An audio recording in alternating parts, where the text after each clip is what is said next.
चला म्हणलं आज बिस्किटचं घरीच केक करूया. त्यासाठी बिस्किट इकडं तुकडे तुकडे करून घेतले आहेत.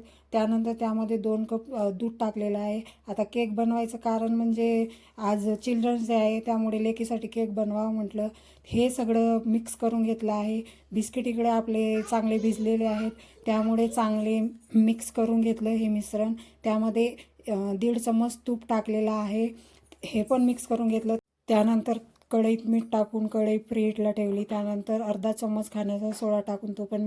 त्यानंतर एक कुकरचा भांडा घेतला, त्याला तेलाने ग्रीस करून घेतला आणि ते बिस्किटचं मिश्रण त्यात ओतून घेतलं आणि कढईमध्ये ठेवून प्लेट झाकून 40 मिनटं शिजू दिलं. आणि त्यानंतर केक आपला छान इकडे शिजलेला आहे. त्यानंतर चॉकलेट घेतली, ते डबल बॉईलच्या मेथडने मेल्ट करून घेतलेली आहे. छान अशी चॉकलेट मेल्ट झालेली आहे.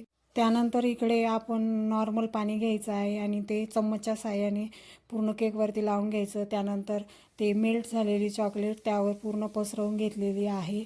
त्यानंतर थोडंसं असं डेकोरेशन केलेलं आहे.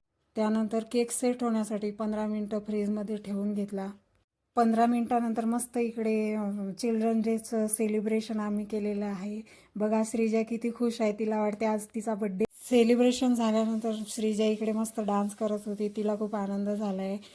सो असा होता आजचा दिवस. परत भेटूया नेक्स्ट ब्लॉगमध्ये. तोपर्यंत बाय.